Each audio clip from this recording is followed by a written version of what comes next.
ನಮಸ್ಕಾರ ಪ್ರಿಯ ವೀಕ್ಷಕರೇ, MRS ನ್ಯೂಸ್ನಲ್ಲಿ ಸ್ವಾಗತ ಸುಸ್ವಾಗತ.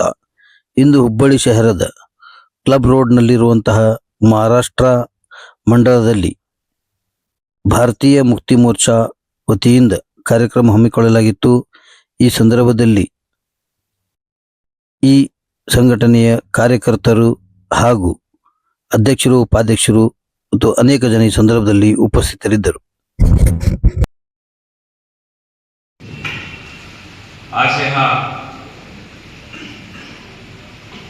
कर्नाटक के सांस्कृतिक राजधानी धारवाड़ हुबली में भारत मुक्ति मोर्चा, राष्ट्रीय पिछड़ा वर्ग मोर्चा, ओबीसी मोर्चा, बहुजन क्रांति मोर्चा, राष्ट्रीय परिवर्तन मोर्चा, राष्ट्रीय लिंगायत मोर्चा के बैनर तले जो देशव्यापी भारत मुक्ति मोर्चा के राष्ट्रीय अध्यक्ष माननीय वामन मेश्राम साहब के द्वारा जो इस देश में जो SC, ST, OBC और धर्म परिवर्तित मूल निवासियों की जो ज्वलन समस्याएं है, जो इस देश के लोकतंत्र को बचाने के लिए, संविधान की रक्षा के लिए, हमारे आने वाली जनरेशन को, नस्ल को बचाने के लिए, उनके संवैधानिक हक अधिकार को बचाने के लिए जो सबसे मौलिक अधिकार इस देश में हमें मत देने का, वोट का अधिकार,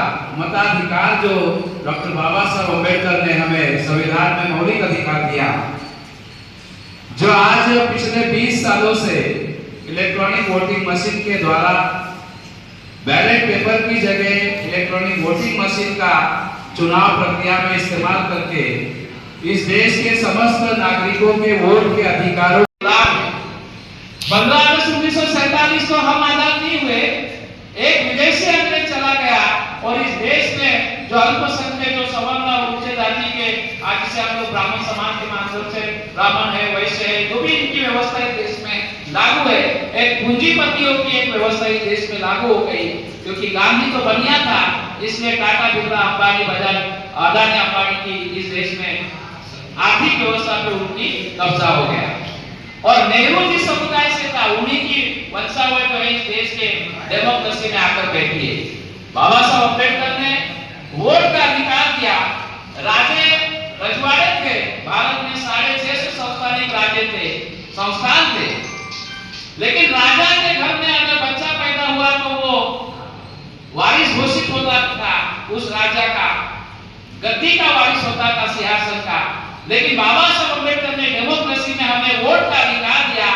रानी के पेट से जो बच्चा पैदा होगा वो केवल सामान्य इंसान होगा, सामान्य नागरिक होगा, वो राजा नहीं कहलाएगा, वो युवराज नहीं बनेगा। लेकिन बाबा साहब अम्बेडकर ने रानी की नसबंदी कर डाली 26 जनवरी 1950 को, और हम लोगों को वोट के अधिकार से, बैलेट पेपर से राजा को पैदा करने का हमें अधिकार दिया।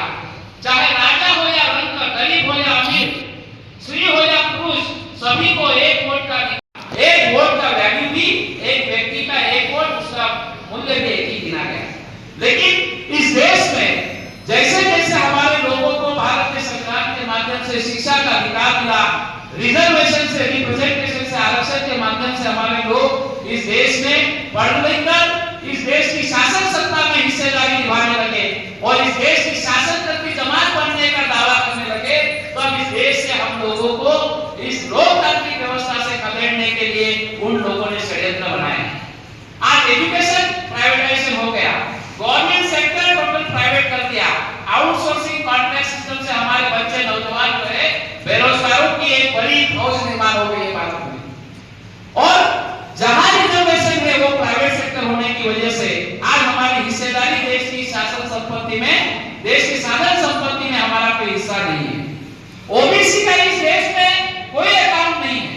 1992 में मंडल कमीशन लागू हुआ, बीपी मंडल आयोग, और मंडल कमीशन में क्रीमी लेयर लागू हुआ ओबीसी को। क्रीमी लेयर लागू होने से हमारी हिस्सेदारी और भी खत्म हो गई, क्योंकि आर्थिक आधार पर कोई आरक्षण नहीं था। आज ओबीसी का कोई भी अकाउंट नहीं, कोई सेंसस ही नहीं होता। इस देश में जानवरों की भी गिनती हो जाती है।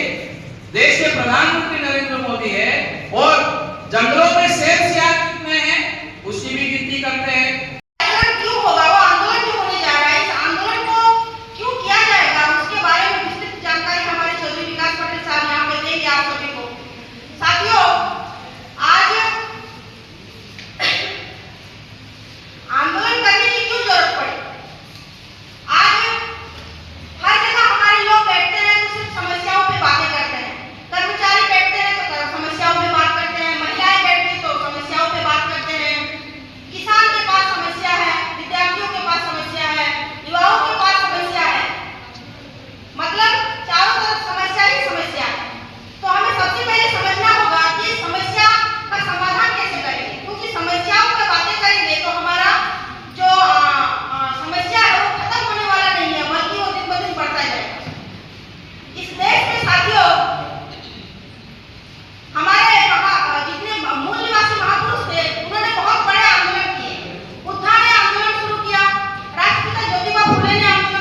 ಇದಕ್ಕೆ ರಾಷ್ಟ್ರವ್ಯಾಪಿ ಜೈಲು ಆಂದೋಲನ ಮಾಡ್ತೇವೆ.